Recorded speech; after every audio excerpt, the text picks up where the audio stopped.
The pain we feel when a proposal is rejected, the sting of rejection, is normal. It is human to feel upset when someone says no to a relationship proposal.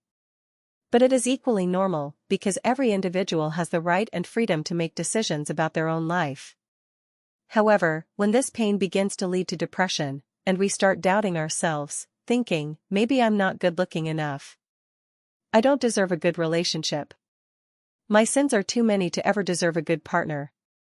My community is too small. I'm poor, so who would choose me? When such complaints dominate our lives, and our self-belief starts to fade, even the vastness of the world feels suffocating. At this point, it's crucial to understand that the real issue lies within us, in our inner world. We may be drowning in feelings of inferiority and shame rooted in our childhood traumas. This feeling of humiliation isn't new. These are childhood wounds that repeatedly reopen. This is the mourning of our lost self-esteem, a rejection story that might have started with comparisons to a cousin, respect given to them due to their education, and the disrespect we faced. Perhaps these wounds were inflicted by someone else's beauty being celebrated. These are those same wounds. In such situations, therapy and self-healing become essential rather than blaming the world.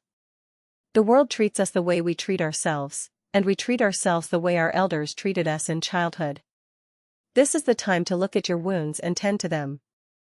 When you elevate yourself in your own eyes, you'll witness how the doors of sustenance and ease will open for you. Because then, you'll develop a positive belief in Allah. The honor granted to Muslims, as mentioned in the Quran, will resonate within you. You'll feel deserving of Allah's mercy. Instead of remaining stuck in poverty, you'll find the courage to strive for a better livelihood, to take steps toward eating well, dressing well, and becoming presentable and attractive. Gratitude for Allah's blessings will become part of your life. Once you start respecting yourself, the world will also respect you.